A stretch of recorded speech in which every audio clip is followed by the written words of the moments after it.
নমস্কার, স্বাগত জানাই ডিএন নিউজ বাংলার আজকের এই বিশেষ আলোচনায়। এই আলোচনায় সঙ্গে রয়েছে আমি সারিয়া এবং আমার সাথে রয়েছেন আমার সহকর্মী পারমিতা। আজকের আমাদের যে আলোচনার বিষয় সেটা কিছুটা হলেও সেন্সিটিভ। তার কারণ আজকের আমরা যে বিষয় নিয়ে আলোচনা করতে চলেছি, ধর্ম এবং রাজনীতির যে সম্পর্ক সেটা কতটা গুরুত্বপূর্ণ, এবং তার সাথে জানিয়ে রাখি, ধর্ম কি একান্ত ব্যক্তিগত বিশ্বাসের জায়গা, নাকি এই যে ধর্ম সেটা আজ বর্তমান রাজনীতির প্রেক্ষাপটে রাজনীতির মঞ্চে গুরুত্বপূর্ণ ভূমিকা পালন করছে, সে বিষয়ে আমরা আলোচনা করব। এবং একই সাথে জানিয়ে রাখি, ভারতবর্ষ বহুতাত্ত্বিক দেশ, এখানে বিভিন্ন ধর্ম, সংস্কৃতি, মতদর্শ অবস্থান করছে এবং সেই কারণেই বর্তমান যে রাজনীতির প্রেক্ষাপট সেই প্রশ্নগুলো গুরুত্বপূর্ণ হয়ে উঠছে। এবং এই আলোচনায় আজকে আমরা করবো এবং আমাদের সাথে রয়েছেন স্টুডিওতে দুই ধর্মের দুই প্রতিনিধি। একটু পরিচয় করাবো। সঙ্গে রয়েছেন আমাদের যে দুই ধর্মের প্রতিনিধি, প্রথমে একটু পরিচয় করাবো। রয়েছেন মাওলানা আব্দুল হাকিম মহাশয়। সবাইকে ধন্যবাদ জানাই। কেমন আছেন স্যার? স্বাগত জানাচ্ছি আমাদের ডিএন নিউজ বাংলা। আপনাদেরকেও আমাদের তরফ থেকে ওয়েলকাম।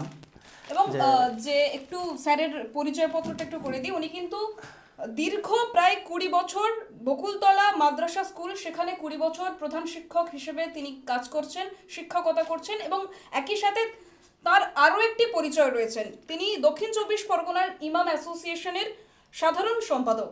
স্যার, স্বাগত জানাচ্ছি। ওকে, আমি আপনাদের সঙ্গে সঙ্গে আজকের এই নিউজ রুমে আমরা তো আছি, আমাদের যত এই চ্যানেল, যত ভাই বোন আমাদের রাজ্যের মানুষ দেখছেন, প্রত্যেককে আমি মোস্ট ওয়েলকাম জানাই এবং প্রত্যেককে আমাদের এই সুন্দর প্রোগ্রামটার সঙ্গে অংশগ্রহণ করার জন্য স্বাগতম জানাই। এবং পরিচয় করবো, স্টুডিওতে রয়েছেন আরও একজন প্রতিনিধি, রয়েছেন পুরোহিত সুমিত কুমার চক্রবর্তী। স্যার, স্বাগত জানাচ্ছি আপনাকে আমাদের ডিএন নিউজ বাংলায়। নমস্কার। আমি এই চ্যানেলে সবাইকে এবং যারা টিভি চ্যানেলটা দেখছেন সকলকেই আমার আন্তরিক অভিনন্দন, শুভেচ্ছা এবং ভালোবাসা। এবং স্যারের একটু পরিচয় পর্ব দিয়ে রাখি, খুব গুরুত্বপূর্ণ তাদের যে ডেজিগনেশন রয়েছে। তিনি আমাদের যে দক্ষিণ বিষ্ণুপুর রয়েছেন, সেখানে 108টি নরমুন্ডি দিয়ে যে কালী মন্দির রয়েছেন, সেখানের যিনি প্রধান পুরোহিত ছিলেন শ্যামল কুমার চক্রবর্তী, তার পুত্র হিসেবে তিনি সেখানে একেবারে 26 বছর দুর্গাপূজা করছেন। এবং এই যে নরমুণ্ড দিয়ে বানানো যে মন্দির, সেটা কিন্তু ভারতবর্ষ এবং ভারতবর্ষের বাইরে কোথাও নেই, যেটা রয়েছেন শুধুমাত্র আমাদের এই দক্ষিণ 24 পরগনার সাউথ বিষ্ণুপুরে। স্বাগত জানাচ্ছি স্যার আপনাকে। নমস্কার। আমি সবাইকে এই টিভি চ্যানেলের এবং যারা দর্শক আছে সবাইকে আমার আন্তরিক অভিনন্দন ও শুভেচ্ছা এবং ভালোবাসা। এবারে একটু পরিচয় পর্ব তো করলাম, কেমন আছেন সব আপনারা? মালিকের ইচ্ছা মতো খুবই ভালো আছি। খুব ভালো লাগছে, কারণ আপনারা দুজনেই আপনাদের ব্যক্তিগত যে সময় সেটা নষ্ট করে আমাদের এখানে এই যে শোতে আমাদের এসছেন, সেটা আমাদেরও খুব ভালো লাগছে। আমরাও সত্যি খুব কৃতজ্ঞ যে ডিএন নিউজ বাংলার পর্দায় দুজন ধর্মের প্রতিনিধিকে আমরা পেয়েছি। আমাদের তরফ থেকে আপনাদের ওয়েলকাম। যেরকম একটা সুন্দর এরকম একটা প্রোগ্রামে আমরা আসতে পেরেছি, আমাদেরও খুব ভালো লাগছে, খুব আমাদের ধন্য মনে হচ্ছে। তবে আজকের যে আলোচনার বিষয়, যেহেতু এটা একটু সেন্সিটিভ, তাই আমরা চেষ্টা করব এই যে বিষয়গুলো আমরা আলোচনা করব তর্ক দিয়ে নয়, যতটা সম্ভব আমরা যুক্তি দিয়ে বিচার করব এবং যতটা সম্ভব সঠিকভাবে বিশ্লেষণ করে, একেবারে গভীরে বিশ্লেষণ করে সেই যে বিষয়গুলো উঠে আসবে সেগুলো আপনাদেরকে জানানোর চেষ্টা করব। একেবারে প্রথমে যে প্রশ্ন আমি করে নেব, আপনাদের দুজনকেই করব, এক এক করেই আসবো। আচ্ছা, এই যে বর্তমান যে রাজনীতির প্রেক্ষাপটে ধর্ম একটা যে শোরগোল উঠছে, কি মনে হয় ধর্ম এবং রাজনীতির দুটোর যে আদর্শ, দুটো সম্পর্ক ঠিক কি হওয়া উচিত? প্রথমে আপনার কাছে যাব, স্যারের কাছে, তারপর তো রয়েছেন আমাদের পুরোহিত মশাই। অবশ্যই বর্তমানে যে পরিস্থিতিটা আমরা দেখছি, যে রাজনৈতিক জায়গাতে একটা ধর্ম বিশেষভাবে জড়িয়ে যাচ্ছে, এটা আমাদের এই কথার সঙ্গে আরেকটু কথা এগিয়ে আসতে হবে। যে আমরা ভারতবর্ষে বসবাস করি, ভারতবর্ষের যে ভৌগোলিক চিত্র, ভারতবর্ষের যে একটা বাতাবরণ, ভারতবর্ষের যে পানি, যে হাওয়া, ভারতবর্ষের যে পরিবেশ, সেই পরিবেশে যদি আমরা আজকে ধর্মকেন্দ্রিক রাজনীতি করতে যাই, সেখানে সেটা শান্তির জায়গা থাকবে না। তাই নিঃসন্দেহে ধর্ম একটা রাজনীতির গাইডলাইন দেয়, কিন্তু ভারতবর্ষের যে কালচার, ভারতবর্ষের সংস্কৃতি, আমরা যেভাবে বড় হয়েছি, একটা হিন্দু, মুসলিম, শিখ, ইসাই, আমরা একসঙ্গে, আজকের আমার তরফ থেকে সুমিতবাবুকে আমি ওয়েলকাম জানাই। যেরকম একটা সুন্দর পরিবেশে আমরা দুজনে একসঙ্গে বসতে পেরেছি আপনাদের সঙ্গে। তো এখানে যেভাবে আমরা মানুষ হয়েছি, ভারতবর্ষের সংস্কৃতি যেটা, সেখানে যদি শুধুমাত্র ধর্মটাকে রাজনীতির ঢাল তৈরি করা হয়, তাহলে কিন্তু মনে হয় কোথাও যেন আমাদের ছেড়ে যাচ্ছে। আমাদের যেন কোথাও একটা জায়গায় ধর্মর যে একটা পার্ট, সেটা আমরা ছেড়ে দিচ্ছি। প্রতিটা ধর্মেই শেখায় শান্তির কথা, প্রতিটা ধর্মই শেখায় মানুষকে মানুষের সঙ্গে মিশে যাওয়া। কিন্তু বর্তমানে আমরা যেটা রাজনৈতিক প্রেক্ষাপটে লক্ষ্য করছি, সেটা মনে হয় যেন কি হিন্দু কি মুসলিম কি খ্রিস্টান সবাইয়ের মধ্যে যেন একটা দেখতে পাচ্ছি ধর্মর সঙ্গে একটা কোথাও যেন একটা গ্যাপ তৈরি হচ্ছে। এটা আদৌ কাম্য নয়। এটা আদৌ আমাদের জন্য ভারতবর্ষে কিংবা পশ্চিমবাংলায় আমরা শান্তিতে ধর্ম সহ অবস্থান শেখান, প্রত্যেকটা ধর্মতে সহ অবস্থান শেখায়। আপনি দুটো ধর্মের মানুষ কিন্তু একসঙ্গে বসবাস করব, সেই জায়গাটায় এসে কোথাও যেন ছেড়ে যাচ্ছে, যে ধর্ম আমাদের কোথাও যেন আটকে দিচ্ছে। হিন্দু ওরা মুসলিম, এই যে জায়গাটায়, এটা মনে হয় যেন এই ধর্ম আমাদের কোনো ধর্মে মনে হয় শেখায়নি।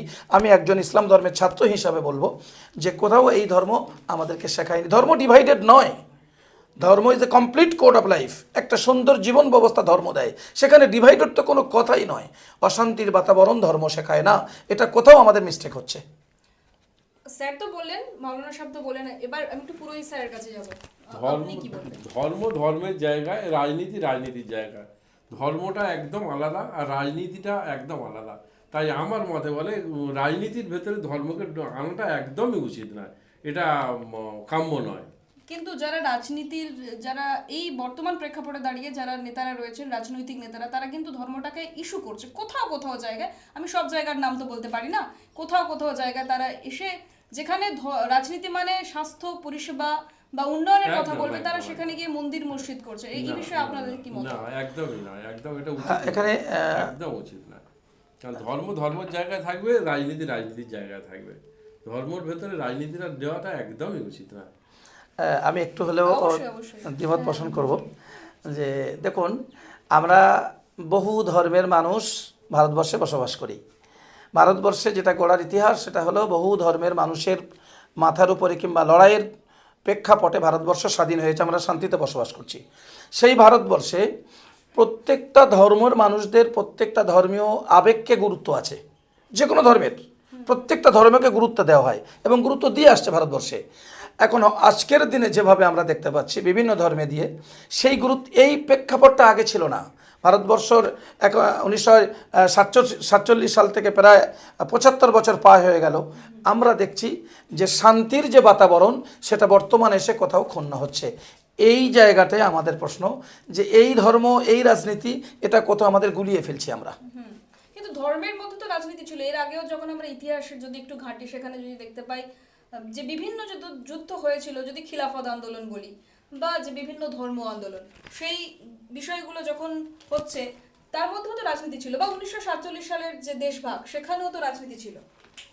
আমি এখানে একটু বলবো যে দেখুন, রাজনীতি, আমি একটু দ্বিমত পোষণ করছি। আমি একজন ছাত্র হিসাবে, ইসলামিক যে একদম। ছাত্র হিসাবেই আমি এই আলোকপাতটা করতে চাই যে ধর্ম আর রাজনীতি, ধর্মের ভিতরেই, প্রত্যেকটা ধর্মের ভিতরেই একটা রাজনীতির পার্ট আছে। ইসলাম ধর্মকে যেটুকু বুঝেছি যে একটা ধর্ম ছাড়া রাজনীতি কিংবা সমাজ সম্পূর্ণ একটা ভূমিকা রাখে। একটা সমাজ অনেক অনেক পার্ট নিয়ে একটা সমাজ, সেই পার্টের ভিতরে একটা ধর্ম। এখন আমরা যারা ধর্মীয় আবেগ টানে রাজনীতি করছি, আমি খুব বিনয়ের সঙ্গে এটা বলতে চাই, আজকের যারা আমরা রাজনীতিটাকে নিয়ে ধর্মের সঙ্গে জুড়ে দিচ্ছি, তারা রাজনীতিটা, সেই রাজনীতিবিদটা কতটুকু ধর্ম জানি, বিরাট হয়তো এটা অনেক ভারী হয়ে যাচ্ছেন। যারা আমরা রাজনীতিতে ধর্ম নিয়ে আসছি, তারা ধর্মটা কতটুকু জানি, ধর্ম জানার একটা বিরাট গ্যাপ থেকে যাচ্ছে। যারা আমি খেলাফত আন্দোলনের কথা বলবো, অনেক আন্দোলনের কথা আমরা বলবো, যেখানে ধর্মীয় ব্যক্তিত্বরা সেখানে মানে মোস্ট জায়গা থেকে তারা প্রতিনিধিত্ব করেছেন। যারা শুধু খেলাফত আন্দোলন নয়, হিন্দু ধর্মের অনেক লড়াই আছে যেগুলো ধর্মীভিত্তিক। সেই ধর্মের মধ্য দিয়ে এটুকু বলতে চাই যে ধর্ম জেনে যদি কোনো ব্যক্তি রাজনীতিতে আসে, তার জন্য কল্যাণ হবে। যদি ধর্ম না জেনে ধর্মতে রাজনীতি ঢোকানো হয়, যে কোনো মানুষ, যে কোনো পার্ট ঠিক মতো জেনে যদি ভারতবর্ষের কিংবা পশ্চিমবাংলার মানুষরা আমরা রাজনীতি করতে এগিয়ে আসি, আমরা ধর্ম তো এই শেখায়, রাজনীতি এই শেখায়, রাজনীতি কোথাও ডিভাইড, রাজনীতির পাঠটা সম্পূর্ণ আলাদা, কিন্তু ভুলভাবে ধর্মটাকে ভুলভাবে টেনে আনা হচ্ছে। যেটা ধর্মের ভালো কথা সেটাকে সাইড করা হচ্ছে, ধর্মের যে কঠোর কথাগুলো সেগুলো সামনে এনে রাজনীতি করা হচ্ছে, সেটা মনে হয় কোথাও ছেড়ে যাচ্ছে আমাদের। আমরা ওই সংস্কৃতিতে বিশ্বাস করি না। একদম স্যার তো বললেন, মাওলানা সাহেব তো বললেন, এবার একটু পুরোহিত স্যারের কাছে আসবো। এই যে উনি বললেন যে ধর্মের মধ্যে রাজনীতিটাকে ঢুকিয়ে দেওয়া হচ্ছে বা রাজনীতির মধ্যে ধর্মটাকে ঢুকিয়ে দেওয়া হচ্ছে, তবে আমরা দেখেছি একটা পক্ষ তারা কিন্তু সনাতনী ধর্ম নিয়ে এবং সেটা নিয়ে বেশি যে ট্যাগ লাইন লাগিয়ে রাজনীতি করছেন, এই বিষয়ে আপনার কি মতামত? সনাতনী তো সকলেই, ভারতবর্ষে সকলেই তো সনাতনী, কিন্তু সেটা রাজনীতির ভেতরে আমি সনাতনী এটা তো ঠিক নয়, এটা একদমই উচিত নয়। রাজনীতিটা রাজনীতির জায়গায় থাকবে আর ধর্মের জায়গা থাকবে। আমি কখনোই বলবো না যে রাজনীতিটা ধর্মের ভেতর ঢোকানো বা ধর্মটা রাজনীতির ভেতর ঢোকানো, এটা একদমই উচিত নয়। আমি কখনোই এটাকে মেনে নিতে পারবো না। তাহলে আপনার কি মনে হয় যারা রাজনীতির ময়দানে এসে এই ধর্ম নিয়ে কথা বলছে তারা তো বলতে পারতো যে কতটা কি মনে হয় যে মন্দির মসজিদ করা ইম্পর্টেন্ট নাকি না না না না, মন্দির স্বাস্থ্য মসজিদ না, উন্নয়ন নিয়ে কথা বলে? স্বাস্থ্য উন্নয়ন এগুলোই তো আমাদের মৌলিক অধিকার, এগুলো নিয়েই লড়াই করা উচিত। ধর্ম নিয়ে লড়াই করা উচিত নয়, মন্দির নিয়ে আর মসজিদ নিয়ে লড়াই করা উচিত নয়। এটা রাজনীতির জায়গায় থাকবে, ধর্মের জায়গায় থাকবে। একদম একদম। আমরা জানি যে গণতন্ত্রের সবচেয়ে বড় উৎসব ভোট, কিন্তু সেই ভোট নিয়ে মানুষের মধ্যে বর্তমানে বিভিন্ন রকম বিভেদের সৃষ্টি হচ্ছে। কোনো দল কাউকে লুঙ্গি বাহিনী বলে দিচ্ছে, কোনো দল অন্য কাউকে টিজ করছে, অন্যজন আরেকজনের বাড়িতে ভাঙচুর করছে। এই যে বিভেদ সৃষ্টি হচ্ছে, সেই গণতন্ত্রের যে উৎসব সেটা যে বিভেদে পরিণত হচ্ছে, এই বার্তাটাকে মানে আপনি কিভাবে দেখছেন যে ভোট উৎসবের হোক, বিভেদের নয়? আমি প্রথমে আপনার কাছে যাব। অবশ্যই এটা একটা দারুণ কোশ্চেন। এটাই আমাদের অনেক মানুষের ভিতরের কথা এটাই। দেখুন, আমরা ধর্মীয় অনেক উৎসব পালন করি।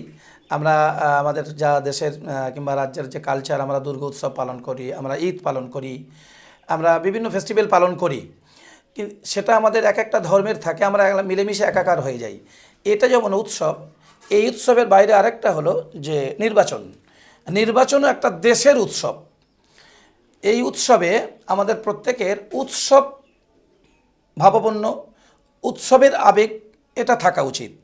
এখানে কি হচ্ছে, আমরা যখনই ভোট আসছে এই উৎসবটা নষ্ট হচ্ছে কেন?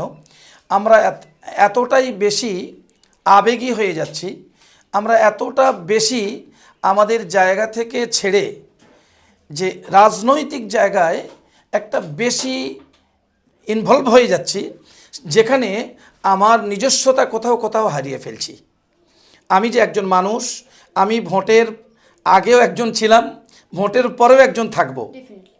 আমরা একসঙ্গে যে বসবাস করছি, সেই জায়গা থেকে অবাক লাগে যে এমন একটা ভোটের সময়টা এমন একটা সময় এসে যায়, তখন মনে হয় আমরা কেউ কাউকে চিনি না। মানুষের যে জায়গা থেকে কতটা নিষ্ঠুর হতে পারে সেটা আমরা বহুবার লক্ষ্য করেছি। এটা আদৌ কাম্য নয়। একটা উৎসব, এমনকি আমরা দেখেছি যে মারামারি, কাটাকাটি, হানাহানি পর্যন্ত হয়ে যাচ্ছে। একদমই আমার এর কারণগুলো এটাই মনে হয়েছে যে রাজনৈতিক জায়গাটা আমি এত বেশি ইনভলভ হয়েছি যে রাজনৈতিক জায়গাটা একটা মানুষের যেমন শান্তির হয়, রাজনৈতিক একটা জায়গা থেকে মানুষ যেমন উন্নয়ন হয়, তো উন্নয়ন কার জন্য করবে? মানুষের জন্য উন্নয়ন। সেটা যদি মানুষ মারা যায়, মানুষ যদি মরে যায়, তাহলে উন্নয়নটা কার নিয়ে করব? আমি কোথায় উন্নয়ন করব?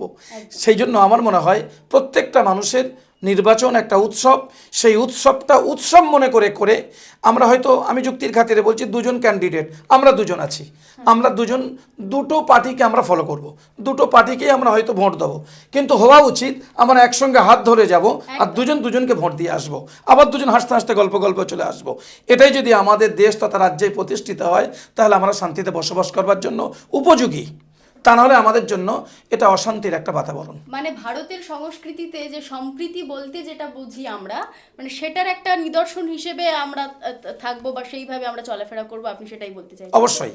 তো এবার আমরা চলে যাবো একটু পুরোহিত মহাশয়ের কাছে, আপনি কি বলছেন একটু জেনে নেব। একদম একদম একদম।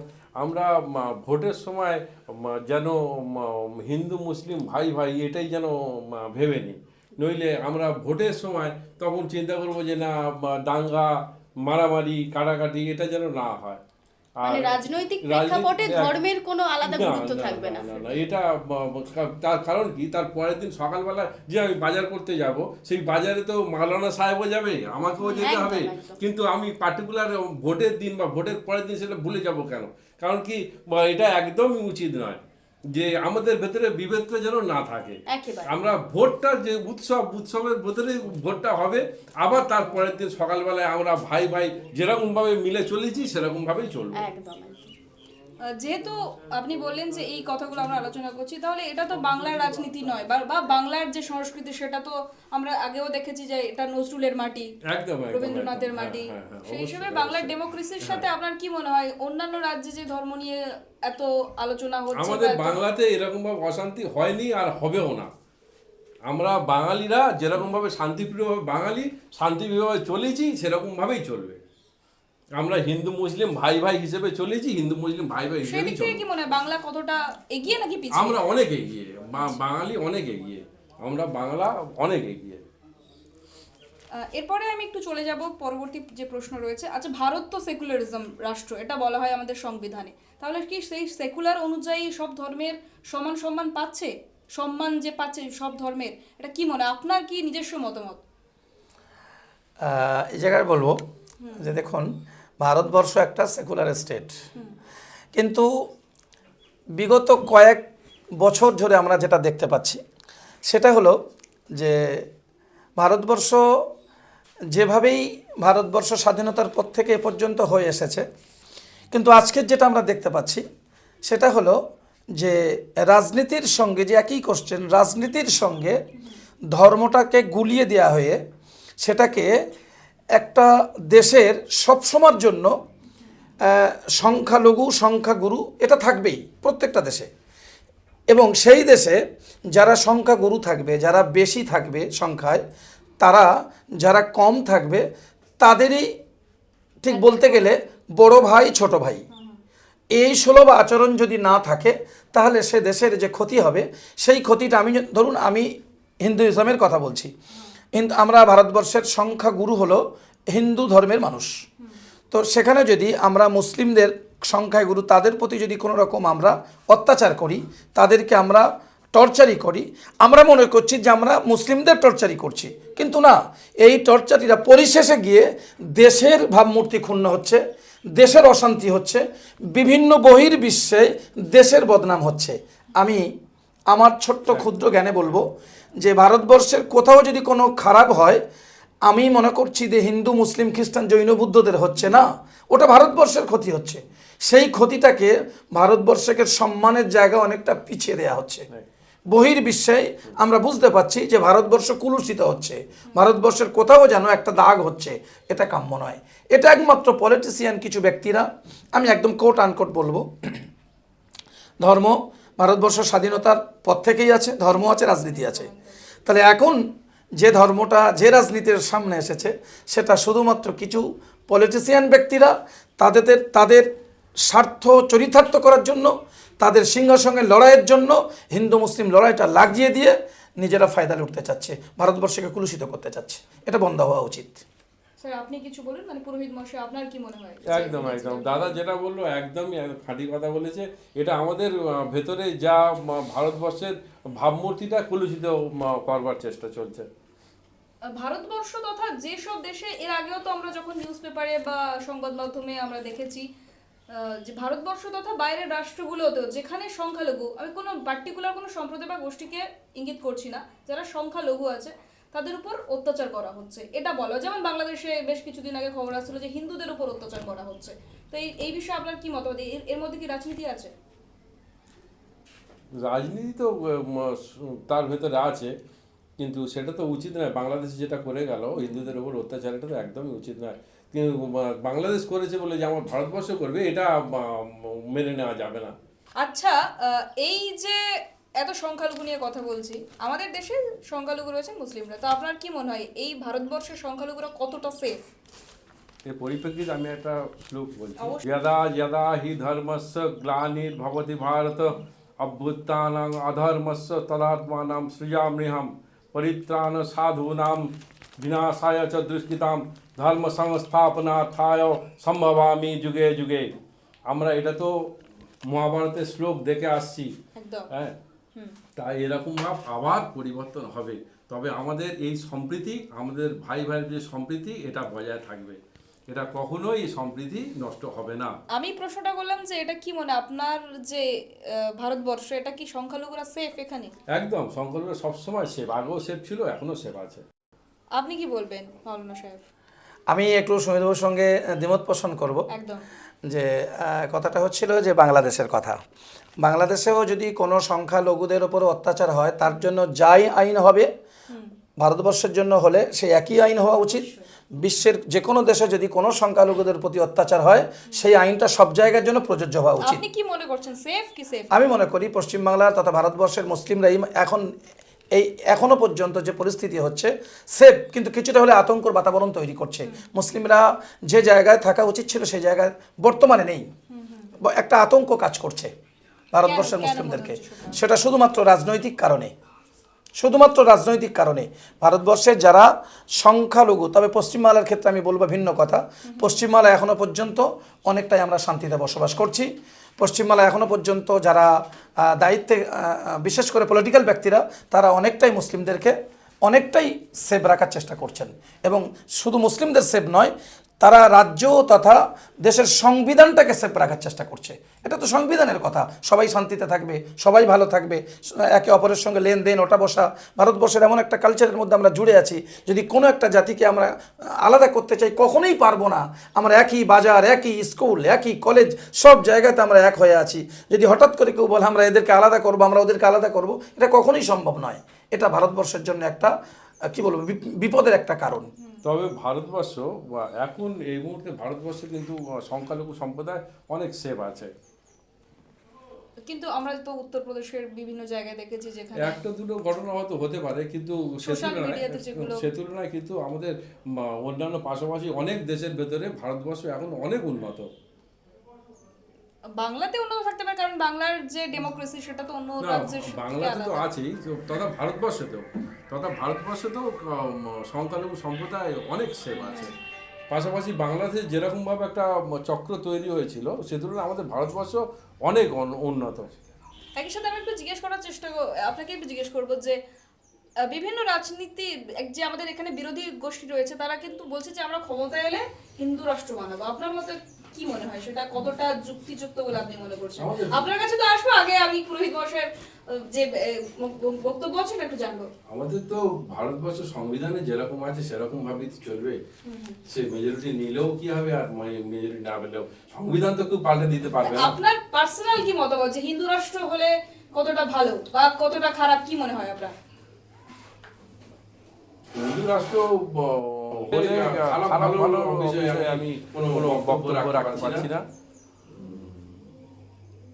ভালো হলে ভালো হবে। আপনি কি চাইছেন এটা হিন্দু রাষ্ট্র হওয়া কি উচিত?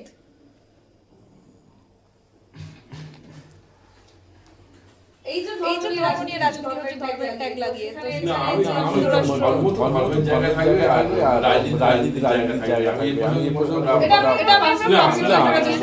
যদি হিন্দু রাষ্ট্র হয়, তো সেই জায়গায় আপনি কি বলবেন যে সংখ্যালঘু এখানে থাকবে? সংবিধানে নেই সংখ্যালঘুদের সম্প্রদায় যে হিন্দু রাষ্ট্র হলে তাদেরকে এখান থেকে চলে যেতে হবে, এটা তো আমার সংবিধানেই তো নেই। এটা তো যদি ওরকম রটায়, এটা তো রটানো উচিত না, এরকম ভাবে রটানো উচিত না। একটু স্যারের কাছে যাবো, মাওলানা সাহেব আপনি কি? আমি বলবো যে জিগিরটা উঠছে যে ভারতবর্ষ হিন্দু রাষ্ট্র হবে, হিন্দু রাষ্ট্র হবে এবং হিন্দু রাষ্ট্র করতে চাচ্ছে।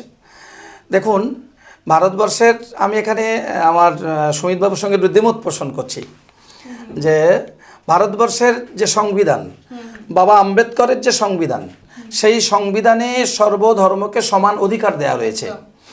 সারা পৃথিবীতে আমরা অন্য রাষ্ট্রের সঙ্গে এখানে তুলনা করে বলতে চাই যে হ্যাঁ আমরা হিন্দু রাষ্ট্র করব, হিন্দু রাষ্ট্র করব। হিন্দু রাষ্ট্র করতে গেলে হিন্দু রাষ্ট্রের যে পরিকাঠামো, হিন্দু রাষ্ট্র করতে গেলে হিন্দু রাষ্ট্রের অনেক অনেক আইনের পার্ট থাকতে হবে। সেটা যেমন একটা পার্ট, ঠিক তার পরেই একটা পার্ট হলো যে আমরা যেভাবে একে অপরের সঙ্গে পরিপূরক হয়ে গিয়েছি, আমরা রক্তের সম্পর্ক হয়ে গেছি হিন্দু মুসলিমের সঙ্গে, এই যে সম্পর্কটা ভারতবর্ষের, কোথাও মসজিদ ভাঙা হচ্ছে, কোথাও মন্দির ভাঙা হচ্ছে, দাঙ্গাতে কোথাও মুসলিম ধ্বংস হচ্ছে, একই দাঙ্গাতে কোথাও হিন্দু ধ্বংস হচ্ছে। এই ভারতবর্ষে এটা কোনো দিনই কাম্য নয়, সংবিধান এটা কোনো দিন চায় না। কেউ যদি এই স্বপ্নটা দেখে ভারতবর্ষ হিন্দু রাষ্ট্র হবে, এটা তার স্বপ্ন থাকবে। কারণ ভারতবর্ষে যে সংবিধান, সেই সংবিধানে লক্ষ কোটি হিন্দু মানুষ, তারাও চায় ভারতবর্ষ সেকুলার, লক্ষ কোটি মুসলিমরাও চায় ভারতবর্ষ সেকুলার। এখন যদি কেউ মনে করে যে এই রাষ্ট্রটাকে হিন্দু রাষ্ট্র করব, এই হিন্দু মুসলিম খ্রিস্টান জৈন হাতে হাত রেখে কাঁধে কাঁধ রেখে, এই স্বপ্নটা কোনোদিন সত্যি হতে দেবে না, এটাই আমার ধারণা। কিন্তু বিভিন্ন রাজনৈতিক যারা নেতারা রয়েছে, আমি নাম করছি না পার্টিকুলার কোনো পক্ষকে, তারা বলছে যে ভারতবর্ষ আর্যদের রাজ্য, রাষ্ট্র। আর্যরা কি হিন্দু ছিলেন? আর আমরা তো জানি যে বিভিন্ন জায়গা থেকে তারা এসে উপনিবেশ স্থাপন করেছিলেন। আপনার কি মনে হয়? আমি তো পুরোহিত মহাশয়ের কাছে আসবো, আপনারটা একটু আগে জানবো। এখন ভারতবর্ষের অনেক গোড়ার ইতিহাস এগুলো, যে একটা সময় ছিল যে ভারতবর্ষের যে হিন্দু ধর্মে, আমি একজন ছাত্র হয়ে বলছি, আমাকে মাফ করবেন, আমি আমার ছোট্ট ক্ষুদ্র জ্ঞান থেকে বলছি। আজকে আলোচনার বিষয় এটা, যদি প্রথম থেকে আমরা বিশ্লেষণ করি তাহলে হয়তো দর্শকদের একটু বুঝতে সুবিধা হবে। একদম একদম। আমি প্রত্যেকটা দর্শকের উদ্দেশ্যে বলবো, যদি আমাদের ভুল হয় সেটা ধরিয়ে দেবেন, অন্যভাবে নেবেন না। আমরা সাম্প্রদায়িক কোনো উস্কানি দিতে এখানে আসিনি, আমরা একে অপরের সঙ্গে ভ্রাতৃত্ব বিনিময় করতে এসেছি। যে ভারতবর্ষের যেটা ইতিহাস, সেটা হলো ভারতবর্ষ আর্যদের সময় ছিল। একটা সময় ছিল ভারতবর্ষের, সমস্ত ভারতবর্ষটাই সমস্ত জাতি দিয়ে ভরা ছিল, এভাবেই ছিল না। সেখানে মুসলিমরা এখানে যে রাজত্ব করছে, মুসলিমরা এখানে যে একের পর এক বেড়ে গেল, সেটা হলো হিন্দু ধর্মের ভিতরে যে ভেদাভেদ ছিল, সেই ভেদাভেদে উঁচু নিচু অনেকটাই ছিল। সেখানে যারা একদম লো কোয়ালিটির যারা হিন্দু, যারা ধর্মকর্ম ঠিক বুঝতো না, দলিত সম্প্রদায়, তারা অত্যাচারিত হয়ে মুসলমান হয়েছে। এখনো পর্যন্ত মুসলিমদের ভিতরে যারা পুরনো এই যে এগুলো কাস্টগুলো, যে কাস্টগুলো নস্কর লস্কর অনেক কাস্ট রয়েছে, যেগুলো হিন্দু কাস্ট, সে মানে হিন্দু মুসলিম থেকে হিন্দু থেকেই মুসলিম হয়েছে, মুসলিম হয়েছে। তাহলে এখানে একটা কথা, আমি ভারতবর্ষে যদিও ধর্ম নিয়ে একদমও জায়গায় যাব না, ভারতবর্ষের যেটা একটা, ভারতবর্ষের মধ্যে দুটো সম্প্রদায় হয়ে গিয়েছে, একটা হলো হিন্দু, একটা হলো মুসলিম, বাকি ধর্মগুলোকে কম হয়ে গিয়েছে। আমার সুমিতবাবু যেটা বললেন যে ওই বিষয়ে উনি বলতে চাইলেন না, আমি এই বিষয়ে একমত।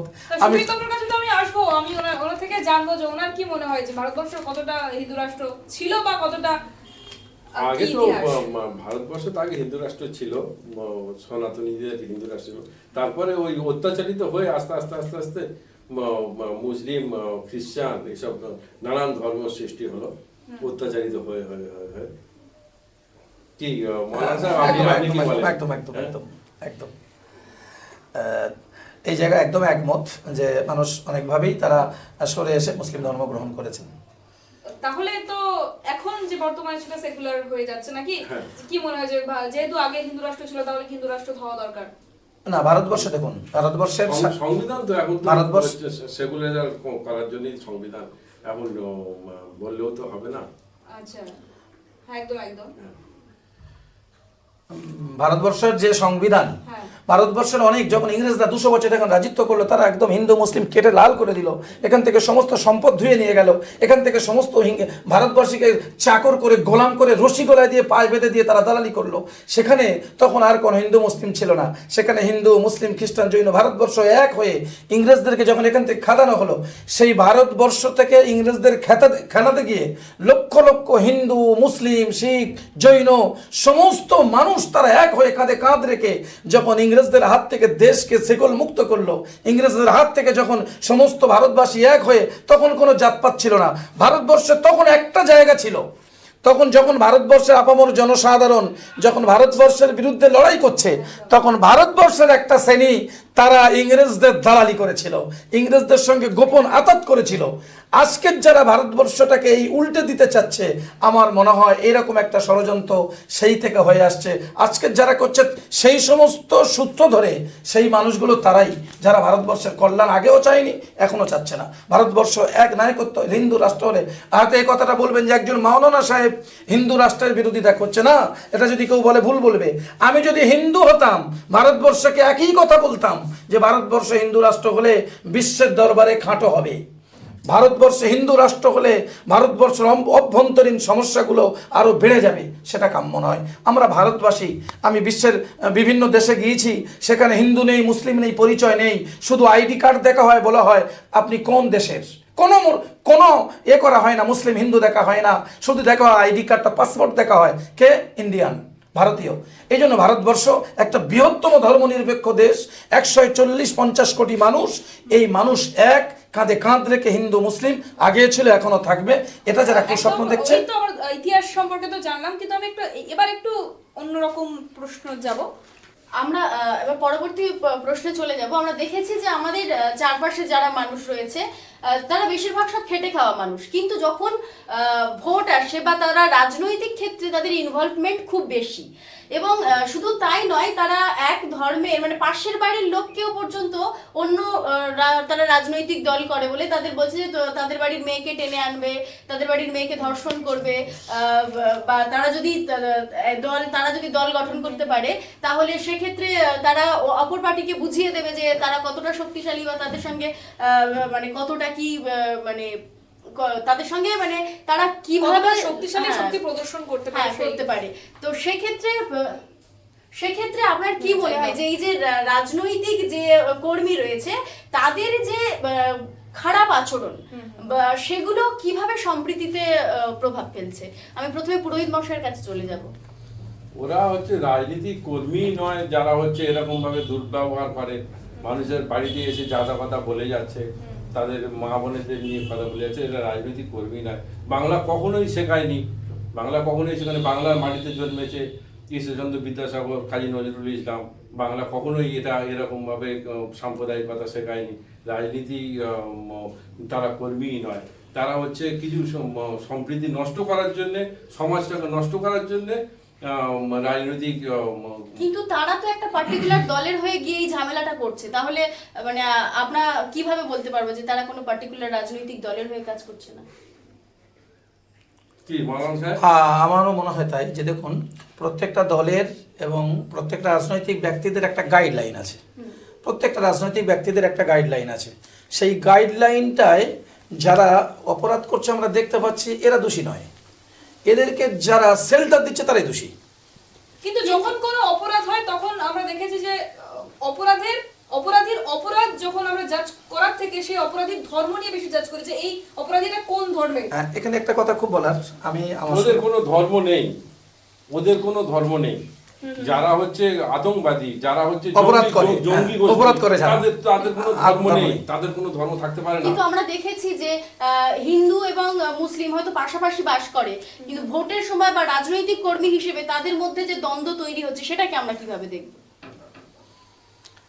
অ্যাকচুয়ালি এখানে আমি আরেকটা কথা একটু বলবো, যে যারা অপরাধ করে তাদের কোনো ধর্ম নেই, এটা একদম 100% সত্য কথা। অপরাধ ইজ অপরাধ, এবং তারা অপরাধী। যারা অপরাধ করে তাদেরকে অপরাধী হিসাবেই ট্রিটমেন্ট করা উচিত, আইনের আওতায় এনে তাদেরকে সেইভাবে শাস্তি দেওয়া উচিত।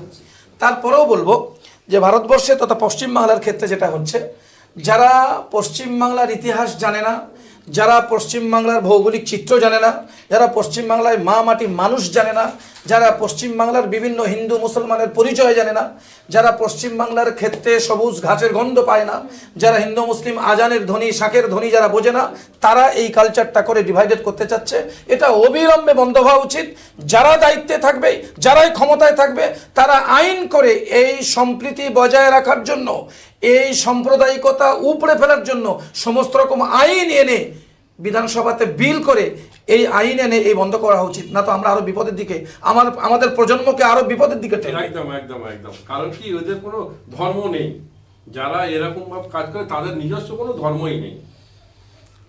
তারা জানে না যে বাংলাদেশ জন্মেছে ঈশ্বরচন্দ্র বিদ্যাসাগর, কাজী নজরুল ইসলাম, তারা জানে না।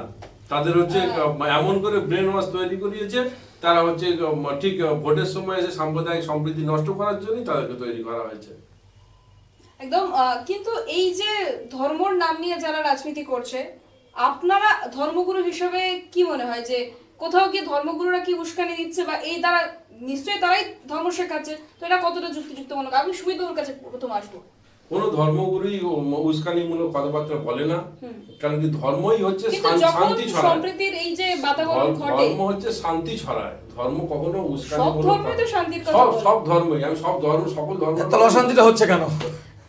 একদমই তাই, এটা মজার বিষয়। একদমই তাই। কিন্তু আমার যেটা প্রশ্ন করতে চেয়েছিলাম, যে যখন এই একটা সাম্প্রদায়িকতা বিভাগ ঘটে, তখন ধর্মগুরুদের সেই স্পটে দেখা যায় না কেন? তারা তখন কেন নামে না? সে হিন্দু হোক বা মুসলিম হোক, আমি দুই সম্প্রদায়ের মানুষই বলবো, তারা তখন কেন আসে না? এই যে সোশ্যাল মিডিয়া এত বুলিং হয়, হিন্দুরা মুসলিমদের বুল করছে, আবার কখনো পাল্টাও দেখতে পাই, তাহলে কেন এটা হয়? তখন ধর্মগুরুরা কোনো সেই যেটা ঠিক করার জন্য কোনো ব্যবস্থা কেন নেয় না?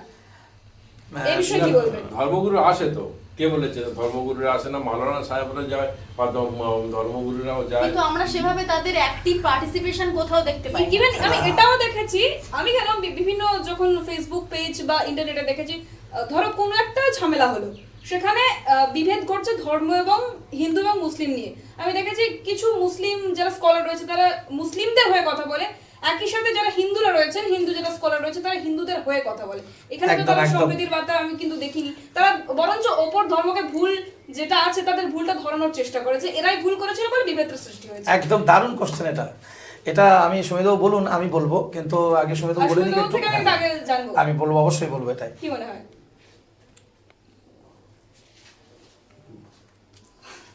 আমি আমি বলছি একটু, যে তিনটে কোশ্চেনের ভিতরে হয়ে গেল, যে যখন অশান্তি তৈরি হয় তখন ধর্মগুরুরা সামনে আসে না কেন, এটা একটা।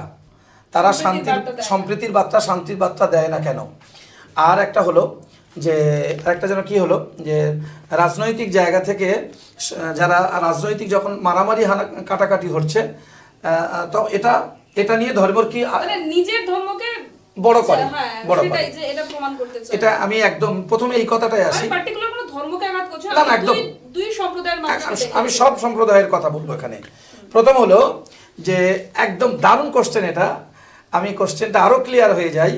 ধর্মটা ধর্মীয় ব্যক্তিত্বের হাতে থাকে না।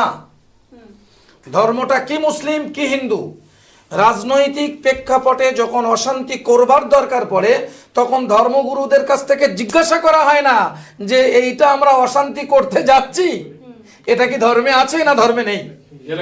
এটা কখনোই জিজ্ঞাসা করা হয় না, কখনোই তাদের কাছ থেকে বলা হয় না যে আমরা। আর কোনো ধর্ম বলবে না যে তুমি অশান্তি সৃষ্টি করো। আসলে ধর্ম বলবে যে অশান্তি সৃষ্টি করো, কোনো ধর্ম বলবে না। ঠিক মুসলিম ধর্মের কথা আমি বলবো। আমি যেহেতু একজন মুসলিম ধর্মের ছাত্র, ঠিক সম জায়গায় আমি হিন্দু ধর্মের একজন ছাত্র হিসেবে বলবো, হিন্দু ধর্মে অনেক বড় বড় মনীষীদের কথা রয়েছে। স্বামী বিবেকানন্দর মতো একজন ব্যক্তিত্ব, যিনি মসজিদে গিয়ে ধর্মটাকে ট্রাই করতে গিয়ে নামাজও পড়েছেন। তার মানে সেই ব্যক্তি কোনোদিন বলতে পারে না হিন্দু ধর্মকে যে তোমরা সাম্প্রদায়িক দল তৈরি হও, তোমরা মানুষকে আঘাত করো, কোনোদিন বলতে পারে না। ঠিক তাই যখন একটা অশান্তি হতে যায়, তখন ধর্মীয় ব্যক্তিদেরকে ডেকে তাদের পরামর্শ নেওয়া হয় না। আর সারিয়া কিংবা আমি আপনাদের বিপক্ষে যাচ্ছি অল্প সময়ের জন্য, যে যখন কোথাও অশান্তি বেঁধে যায়, তখন আপনারা যেটা টেট করলেন, যে সোশ্যাল মিডিয়ায় দেখে যে ধর্মীয় ব্যক্তিত্বরা সেখানে গিয়ে তারা সামাল দেয় না। আমি নিজে তার প্রমাণ।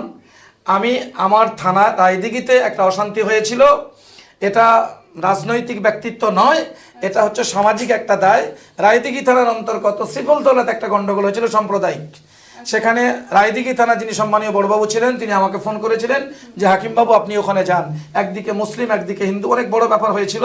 আমি টোটালটা গিয়ে দায়িত্ব নিয়ে বলছি, আমি মিডিয়ার সামনে বলছি, এই খবরটা রায়দিঘির অনেক ব্যক্তিত্বরা জানেন যে আমি একজন ধর্মীয় লোক হয়ে, আমি একজন মাস্টার মশাই হয়ে, আমি একজন মাওলানা হয়ে আমি গিয়ে মুসলিম পরিবারকে বলেছিলাম যদি কেউ অন্যায় করে সেই অন্যায়টা আইনের আওতায় এনে তাকে বিচার করা হোক, সেখানেই দাঁড়িয়ে তাকে বিচার হোক, আইন নিজে হাতে তুলে নেওয়া উচিত নয়। এবং আমি নিজের রেসপন্সিবিলিটি নিয়েছিলাম। বড়বাবুরা আমাকে অনেক হেল্প করেছিলেন, প্রশাসন অনেক হেল্প করেছিলেন, রাজনৈতিক ব্যক্তিত্বরা অনেক হেল্প করেছিলেন, এবং আমাকে সামনে দিয়ে সেটা অশান্তিটা মেটানো হয়েছিল। অতএব সাম্প্রদায়িকতা যখন শিকড় বাঁধে তখন ধর্মের ডাকা হয় না, যখন বড় আকার নেয় তখন উচিত সমস্ত ধর্মের মানুষরা ঝাঁপিয়ে পড়া। কিন্তু আমি বলবো ধর্মীয় মানুষরা ঝাঁপায়, তবে একটু কম। আরেকটা সুমিত বাবুর থেকে একটু জানবো, আপনি তো বললেন, সুমিত বাবুর থেকে একটু জানবো। কোনো ধর্মই তো শেখায় না, কোনো ধর্মই বলে না যে সাম্প্রদায়িক তুমি সম্প্রীতি নষ্ট করো। এবারে তারা যদি ধর্মের আলোচনা জানতো বা ধর্ম নিয়ে জানতো, তাহলে তারা কখনোই গিয়ে অশান্তি সৃষ্টি করতো না। কিন্তু তাদের মধ্যেও দেখা যায় যে তারা বেশি নিজেদের ধর্মকে মানে সবার Priority সামনে দিচ্ছে। প্রায়োরিটি দিচ্ছে বা নিজের ধর্মকে এগিয়ে রাখার জন্য তারা সেই ধরনের কর্মকাণ্ড করছে যে তাদের একটা আলাদা রয়েছে, মানে তাদের একটা আলাদা গোষ্ঠী রয়েছে, গোষ্ঠী যেটা রয়েছে। প্রমাণ করার চেষ্টা করে। এই জায়গায় বলবো আমি আমার মনে হয়েছে যে দেখুন, ধর্মীয় জায়গা আমি একই অপরাধী করব, যে যারা ধর্মীয় ব্যক্তিত্ব তারা যদি কেউ এরকম করে থাকেন যে ধর্মটাকে নিয়ে একটা অশান্তির জায়গায় উস্কে দেন, সে হতে পারে মুসলিমদের মৌলানা সাহেব, হতে পারে হিন্দুদের ব্রাহ্মণ, কিংবা খ্রিস্টানদের পাদ্রী, কিংবা আরও এনিহাউ, যদি কেউ এটা করে থাকে আমি বলবো তিনি ধর্ম জানেন না, একদম তিনি ধর্মের সঙ্গে একদম। ধর্ম হয়তো পড়েছেন, ধর্ম মানেন না। একদম। কারণ ধর্মীয় ব্যক্তিরা যদি ধর্মতে খাত ঢোকায়, তাহলে আর বাকিরা কোথায় কি করবে? অতএব ধর্ম সবসময় শান্তির কথা বলে। পশ্চিমবাংলা ধর্মীয় একটা জায়গা, এখানে হিন্দু মুসলিম বসবাস করে, সম্প্রীতির জায়গা। এখানে আজও পর্যন্ত হিন্দু মুসলিমের প্রহিত। আজকের যদি এই বাতাবরণ পশ্চিমবাংলায় না থাকতো, তাহলে জালজল একটা প্রমাণ আমরা দুজনে পাশাপাশি বসতে পারতাম না। একদম একদম একদম। কারণ বৃষ্টির জল যদি পড়ে, বৃষ্টির জল পড়লে সে মন্দিরের চূড়াতেও বৃষ্টির জল পড়বে, একদম। মসজিদের মেম্বারেও পড়বে। উপরেও পড়বে, আর খ্রিস্টানদের গির্জার উপরেও পড়বে। একদম। একদম। তো আমরা এবার পরবর্তী প্রশ্নে চলে যাব যে এই ভোটের সময় যে ধর্মীয় বিভাজনের যে রাজনীতি, সেটা কতটা ক্ষতিকর? সুমিতবাবু বলুন। সমাজের দিক থেকে খুবই ক্ষতিকর। কারণ আমরা আমাদের ছোটবেলাতে একসাথে স্কুল কলেজে বন্ধুদের সাথে যেরমভাবে মিশে এসেছি, আমরা হিন্দু মুসলিম বা কখনোই দেখিনি যে মুসলিম জিনিস খাবো না বা তার সাথে চলবো না বা তার সাথে এ করবো না। কিন্তু বর্তমান রাজনীতির পরিপ্রেক্ষিতে বলছি, এখন একটা বিষাক্ত পরিবেশ তৈরি সৃষ্টি হচ্ছে। তখন ছোট থেকেই বাচ্চারাও শিখে যাচ্ছে, না ওটা মুসলিম ছেলে, আমি হিন্দু ছেলে। এটা আমি কখনোই এটা কামনা করি না, আর এটা ঠিক মানে না। এই ধর্মীয় বিভাজনের যে রাজনীতি, তার যে এফেক্ট, সেটা মানে কতটা পড়ছে। প্রকট হয়ে উঠছে সমাজে? হ্যাঁ, সমাজে প্রকট হয়ে উঠছে, আস্তে আস্তে আস্তে সমাজে প্রকট হয়ে উঠছে। মানে সেটা কতটা ক্ষতিকর প্রভাব ফেলছে, ক্ষতিকর, অবশ্যই ক্ষতিকর। মানে সেটা মৌলানা সাহেব যদি বলেন। আমি বলবো দেখুন, ইতিপূর্বে যে সমস্ত জায়গাগুলোতে দাঙ্গা হয়েছিল, গুজরাটের দাঙ্গা আমরা জানি, এই যে দাঙ্গা হয়েছিল, দাঙ্গাটা সম্ভবত 92 সালে কিংবা 96 সালে হয়েছিল। তো এই যে এই দাঙ্গাটা বর্তমান সময়ের যারা যুবক, এই জাতীয় দাঙ্গা কি এটা তারা বোঝে না, কি হিন্দু কি মুসলিম। এই যে 20 বছর 22 বছর 25 বছরের ছেলেরা যারা এই মুহূর্তে একদিকে যখন মুসলিমদের নিয়ে হই হই করছে, একদিকে তখন হিন্দুদের নিয়ে হই হই করছে, একদিকে যেমন আল্লাহু আকবার ধ্বনি উঠছে, অন্যদিকে যখন জয় শ্রীরাম ধ্বনি উঠছে।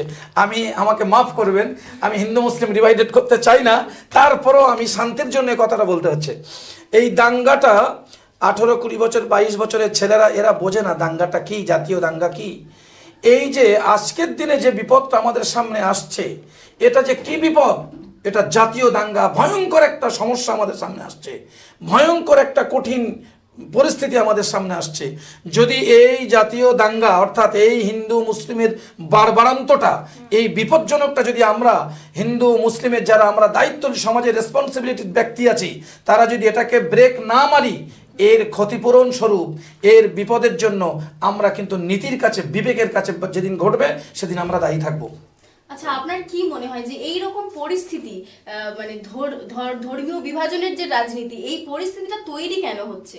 সেটা কি কোথাও গিয়ে মানুষের মধ্যে প্রকৃত শিক্ষার একদম অভাব, তাই। মানে ধর্মীয় শিক্ষার কোনো অভাব? কোনো একটা জাতি বর্তমান রাজনীতিতে তারা প্রিটেন্ড করছে যে এই সময় দাঁড়িয়ে সনাতনীদের কথা বলি, তার মধ্যে সনাতনীরা সেফ নয়, যেখানে আমাদের ভারতের রাষ্ট্রপতি থেকে শুরু করে প্রধানমন্ত্রী সবাই হিন্দু, তার সত্ত্বেও কথাগুলো বলছে। যখন মানে রাষ্ট্রপতি মুসলিম ছিল তখন এই সম্প্রীতির কথা ওঠেনি, সাম্প্রদায়িক বিভাদের কথা ওঠেনি। তাহলে এটা কেন হচ্ছে আপনাদের কি মনে হয়? আমি সুমিতবাবুর থেকে প্রথমে একটু জানতে চাইবো যে এই বিভাজনটা হঠাৎ শুরু হলোই কেন, এই যে হিন্দু মুসলিম দাঙ্গা, কি মনে হয়?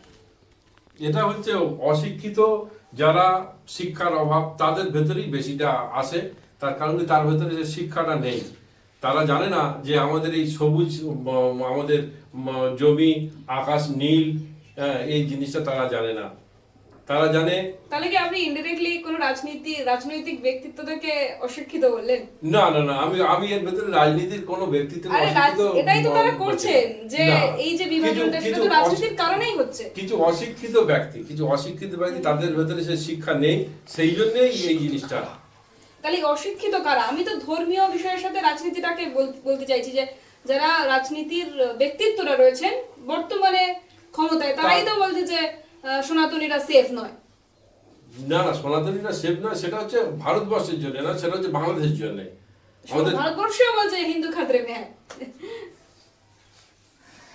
তাহলে সেটা নিয়ে কি বলবেন? তাহলে কি আপনি পার্টিকুলার কোনো রাজনৈতিক না না ব্যক্তিত্বকে না, আমি বললেন? রাজনৈতিক ব্যক্তিত্বের ভেতরে যাচ্ছি না। নাকি মানব সাহেব, আপনি কি ধর্মের বলতে চান? আমি বলবো, তার আগে শুনে দেবো, আপনি আপনারটা ক্লিয়ার করুন, আমি তারপর বলছি।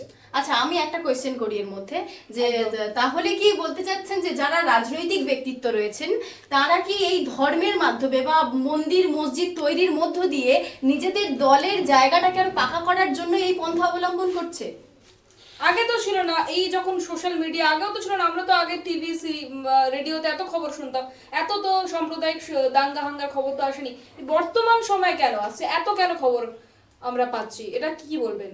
দুই সম্প্রদায়ের মানুষকে আমি জিজ্ঞেস করবো। আমি সুমিতবাবু থেকে একটু প্রথমে অথচ দিনে দিনে আমরা দেখেছি একদম। শিক্ষার হার বাড়ছে, তাও এই শিক্ষার হার সমস্যাটা তৈরি না, হচ্ছে। শিক্ষার হার বাড়লে কি হবে? শিক্ষিত সমাজরা এই রাজনীতির ভেতরে, সনাতনীদের ভেতরে খুব একটা আসছে না আমার যেটা ধারণা। আর তারা হচ্ছে বাংলা সংস্কৃতি সম্পর্কে তাদের কোনো জ্ঞান নেই, যে আমরা রবীন্দ্রনাথের দেশ, আমাদের কাজী নজরুল ইসলাম, শরৎচন্দ্র চট্টোপাধ্যায়, বঙ্কিমচন্দ্র চট্টোপাধ্যায়ের দেশ, তাদের কোনো সে ধারণা নেই যে আমরা হিন্দু মুসলিম এক হয়ে আমরা সেই বাংলার জন্ম থেকে হিন্দু মুসলিম এক হয়ে যে বড় হয়েছি, সেটা তাদের কোনো ধারণা নেই। তারা এখন বর্তমান পরিস্থিতিটা অনুযায়ী তারা হচ্ছে বলেই যাচ্ছে, তারা কিন্তু কিন্তু আমরা অনেক শিক্ষিত ব্যক্তি, মানে ওয়েল এডুকেটেড পারসনকেও দেখেছি এইসব বিভাজনের মধ্যে থাকতে। তাহলে কি তারা ব্যক্তিগত প্রফিট দেখছে? আমি একটু মাওলানা সাহেবের কাছে আসবো। উনি বললেন, সুমিতবাবু বললেন যে হিন্দুদের মধ্যে এই ব্যাপারটা নেই, কি বলবেন আপনি? আমি বলবো যে আমি আপনাদের তাহলে সঙ্গে, তো সেই এখানেও বিভাজনের কথাই তো উঠে আসছে যে হিন্দুদের মধ্যে নেই। হ্যাঁ। আমিও এখানে একটা কথা বলবো, যে ভারতবর্ষের ইতিপূর্বে মুসলিমরা 750 বছর রাজত্ব করেছিল মোগল সাম্রাজ্যে। সেখানেও হিন্দুরা বসবাস করেছে। হিন্দু খাতরে মেয়ে নেই, তখনও ছিল না হিন্দু খাতরে মেয়ে। ইংরেজরা 200 বছর রাজত্ব করলো, তখনও হিন্দু খাতরে মেয়ে নেই, ভারতবাসী খাতরের মধ্যে ছিল। ভারতবর্ষের স্বাধীনতার পর থেকে বিভিন্নভাবে পালাবদল করে বিভিন্ন রাজনৈতিক ব্যক্তিত্বরা এসেছেন, ভারতবর্ষকে চালিয়েছেন। সেখানে ভারতবর্ষের ক্যাবিনেট মন্ত্রী, ভারতবর্ষের রাষ্ট্রপতি থেকে শুরু করে নিয়ে আর সমস্ত মন্ত্রী পদগুলো কয়েকটা ছাড়া সমস্তগুলোই হিন্দুরা ছিল। সেখানে হিন্দু খাতরের মধ্যে ছিল না। বর্তমান প্রেক্ষাপটে দাঁড়িয়ে ভারতবর্ষের যতগুলো পূর্ণমন্ত্রী সমস্ত হিন্দু, ভারতবর্ষের ক্যাবিনেট মন্ত্রী হিন্দু, ভারতবর্ষের টোটালটাই হিন্দু। আপনি ধরুন 28টা রাজ্যে এসপি হিন্দু, প্রশাসনিক লেভেলের হিন্দু, মুসলিমরা খুব সংখ্যায় কম। তারপরেও যদি বলে হিন্দু খাতরে মে, হিন্দু বিপদের মধ্যে, বুঝতে হবে ডাল মে কুচ কালা হয়। এটা হলো কিছু পলিটিশিয়ান ব্যক্তিরা তাদের রাজনৈতিক ফায়দা লোটার জন্য ভারতবর্ষের হিন্দুদেরকে ব্যবহার করছে, মুসলিমদেরকে এই বিষয়ে ব্যবহার আমি করছে। সুমিতবাবু থেকে জানবো, উনি কি বলছেন যে হিন্দু, এই যে কথাটা উঠলো না হিন্দু খাতরে মেয়ে, কি মনে হয় হিন্দু সত্যিই খাতরে মেয়ে? না না, মাওলানা সাহেব যেটা বললেন একদম ঠিকই কথা বলেছেন। যে কিন্তু আমরা হ্যাঁ, রিসেন্ট দেখেছি একটা খবর যে কাশ্মীরে হিন্দু নাকি মুসলিম জিজ্ঞেস করে গুলি করে দেওয়া হ্যাঁ, হয়েছে। একদম। এখানে কিন্তু মাওলানা সাহেব আপনাকে একটু জানতে চাইবো যে যারা জঙ্গি বা রয়েছেন, জঙ্গিদের কোনো জাত হয় না, জঙ্গিদের কোনো জাত হয় না, কি এবং মাওলানা একই সাহেব? সাথে কথা উঠেছিল জঙ্গিদের বিভিন্ন, কোনো জাত হয় না। যে একই সাথে কথা উঠেছিল যে বিভিন্ন মাদ্রাসাগুলোতে, কাশ্মীর থেকে শুরু করে যেগুলো ইসলামিক কান্ট্রি রয়েছে, সেই মাদ্রাসাগুলোতে নাকি জঙ্গি ট্রেনিং দেওয়া হয়। আমি এখানে প্রথমে কাশ্মীরের কথাটা বলি। আমি এর ভেতরে একটা কথা বলছি, হ্যাঁ, অবশ্যই, অবশ্যই। শ্রীলঙ্কাতে যে জঙ্গি হানাটা হয়েছিল তখন হচ্ছে মসজিদের ভেতরে করেছিল এবং তখন হচ্ছে শয়ে শয়ে মসজিদে নামাজ পড়ছিল। তাহলে মুসলিমদের মসজিদের ভেতরে যদি মারে তাহলে নিশ্চয়ই তাদের কোনো ধর্ম আছে? তাদের কোনো ধর্ম নেই। একদম, যারা একদম। হচ্ছে জঙ্গি তাদের কোনো ধর্ম নেই। এই যে কাশ্মীরের ঘটনাটা, এরা হচ্ছে এদের কোনো ধর্ম নেই। আমি বলতে পারবো না যে মুসলিম ব্যক্তিরাই তারা একটা হিন্দুকে মেরেছে, এটা বলতে পারবো না। অনেক সময় আমরা দেখেছিলাম যে ভূপালের কিছু ঘটনায় মুসলিমরাই হিন্দুদের ঘর পুড়িয়েছিল। হ্যাঁ, কিন্তু আমরা বেশিরভাগ ক্ষেত্রে দেখি যে যা কিছু মানে খারাপ সিচুয়েশন তৈরি হয় সেখানে বেশিরভাগ কিন্তু মুসলিমদের নাম জড়ায়। এইটা কেন হয়? অনেকগুলো প্রশ্ন একসঙ্গে হয়ে যাচ্ছে। আমি প্রথমেই আসি কাশ্মীরটার বিষয়ে। কাশ্মীর একদম একদম কাশ্মীরটার বিষয়ে যারা ওখানে শহীদ হয়েছেন, যারা মিলিটারি সৈনিক এবং যারা নাগরিক, সবাইকে আমি তাদেরকে শ্রদ্ধা জানাই, তাদেরকে আমি প্রণাম সালাম জানাই এবং শহীদের মর্যাদা তারা পাক, তাদের আত্মার কল্যাণ কামনার জন্য দোয়া আশীর্বাদ করি। এটা কাম্য নয়।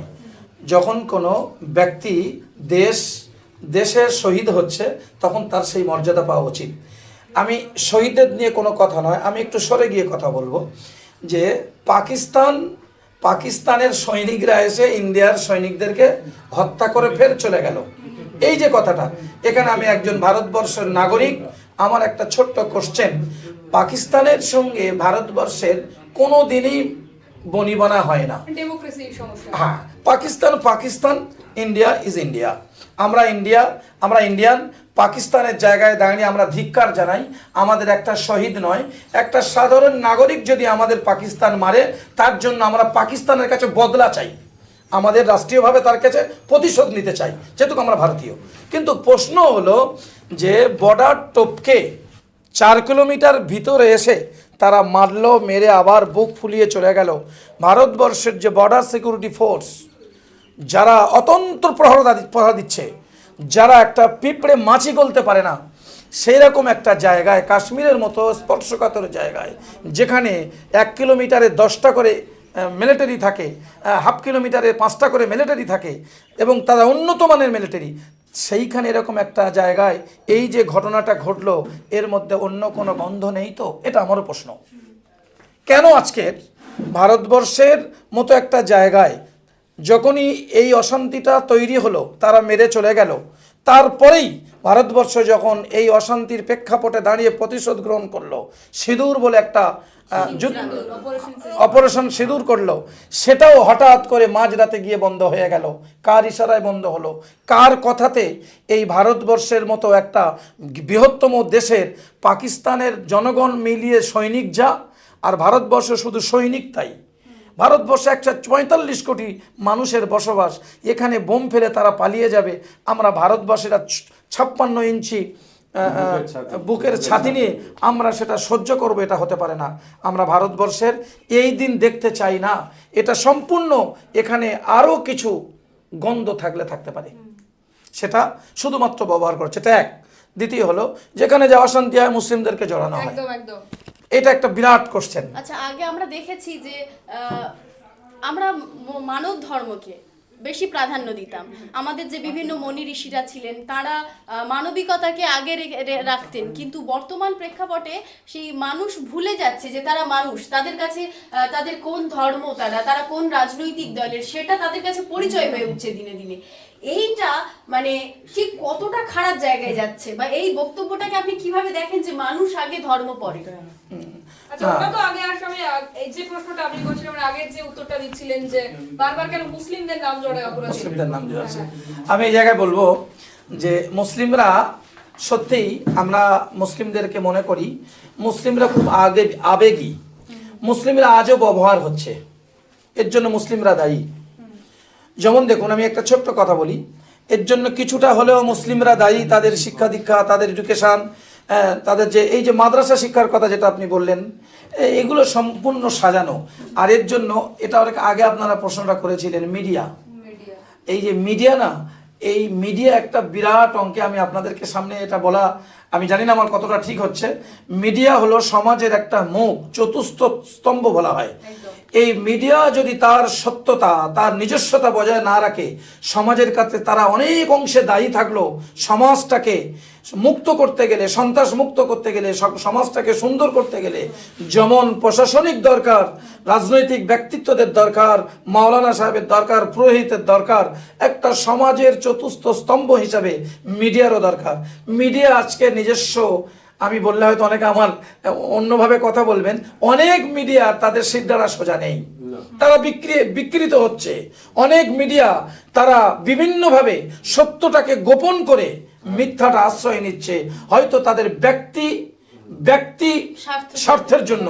কিন্তু তিনি যে বোঝাটা বহন করছেন, সমাজের একটা বৃহত্তম বোঝা, সেই বোঝাটাকে নিজের ব্যক্তিকে বিলীন করে সমাজের জন্য উঠে দাঁড়ানো উচিত, সমাজের জন্য নির্ভীকভাবে কথা বলা উচিত। যদি মিডিয়া এই দায়িত্ব পালন করে, আমি জ্ঞান দিচ্ছি না, আমি একজন টিচার হিসাবে আমার ভিতরের অভিব্যক্তিটা আমি ফেস করছি। মিডিয়া যদি চায় এই সমাজকে পরিবর্তন করবে, অনেক অংশে মিডিয়া পরিবর্তন করতে পারে সত্যটা তুলে আনার জন্য। আমি তাই মিডিয়া বন্ধুদের কাছে আহ্বান করব, আপনারাও যেহেতু মিডিয়া, যে আপনারা নিজেদের পিঠা সোজা করুন, আপনারা সত্যটাকে তুলে ধরুন। সে সত্য যেখানে তুলে ধরবে সেখানে হিন্দু মুসলিম নেই, যেটা সত্য সেটা সত্য। এই আহ্বান, আমি এই আহ্বান জানাবো এখান থেকে। হাকিম বাবুর সাথে আমাদের কথা হলো যে উনি ওনার মতন একটা মত পোষণ করলেন। আমি আপনার থেকে জানতে চাইবো সুমিত বাবু, কেন, আপনার কি মনে হয় কেন বারবার মুসলিমদের নাম উঠে আসে এই অপরাধের জায়গাগুলোতে? আমার তো মনে হয় মুসলিম সম্প্রদায় আছে বলে তাই উঠে আসে। মুসলিম সম্প্রদায়ের লোক যদি না থাকতো তাহলে মিডিয়া সব জায়গাতেই তো প্রকাশ হচ্ছে, তারাই হচ্ছে হাইলাইট হয়ে যাচ্ছে, মুসলিম সম্প্রদায়ের লোক কিন্তু চলে আসছে, তাদের নামই তো বারবার ভেসে আসছে। কেন কেন কি মনে হয় এর মধ্যে কি সত্যি মিডিয়া কি, উনি যেমনটা বললেন যে মিডিয়া ঠিকটা দেখাচ্ছে না, কি মনে হয় আপনার?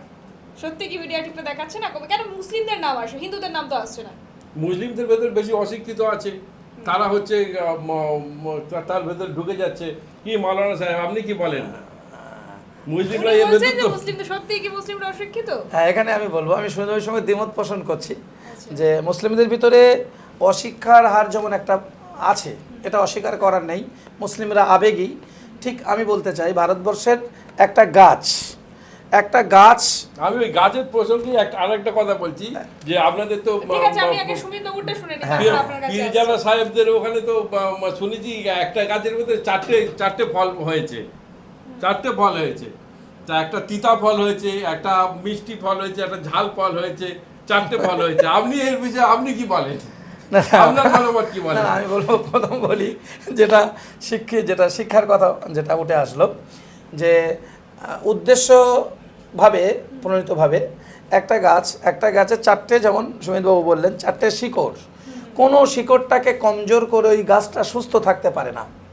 সমস্ত গাছের শিকড়গুলোকে নিয়ে ওই গাছটা, যদি গাছ মনে করে যে আমি একটা শিকড়কে কেটে দেবো, বাদ দেবো, তাহলে কিন্তু শিকড়টার যা ক্ষতি হবে, গাছটারও ক্ষতি হবে, গাছটাও দুর্বল হবে। ঠিক ভারতবর্ষে তথা পশ্চিমবাংলার মুসলিমরা যেভাবে দায়ী করছে, মুসলিমরাও কিন্তু ভারতবর্ষের একটা জনগোষ্ঠী। সেই জনগোষ্ঠীটাকে যদি বলা হয় যে শিক্ষার হার কম, যদি মনে হয় এরা মারামারি করে, তো তার জন্য প্রোটেকশন কি নিয়েছেন? তাদেরকে তুলে আনার জন্য একটা কাস্টকে তুলে আনতে গেলে এটাও তো সরকারের রেসপন্সিবিলিটি আছে, সমাজের রেসপন্সিবিলিটি আছে, পুরোহিত মশাইরও দায়িত্ব আছে যে তিনিও এই সমাজের জন্য তুলে আনবেন। আমি মনে করি সুমিত দ্বিমত পোষণ করতে পারবে না। ম্যানিপুলেট করা হয় যে বিভিন্ন মিডিয়া থেকে দেখেছিলাম যে এই ধরনের যারা অপরাধমূলক কাজে জড়িত, মুসলিমদেরকে টার্গেট করা হচ্ছে, মুসলিমরা অপরাধের সাথে জড়িত, তাদেরকে কিছু যারা স্কলার রয়েছেন বলছে যে মুসলিমদের ম্যানিপুলেট করা হচ্ছে। কেন ম্যানিপুলেট করা হচ্ছে? হিন্দুদের তো করা হচ্ছে না, নাকি হিন্দুদের মধ্যে আছে, কি মনে হয়?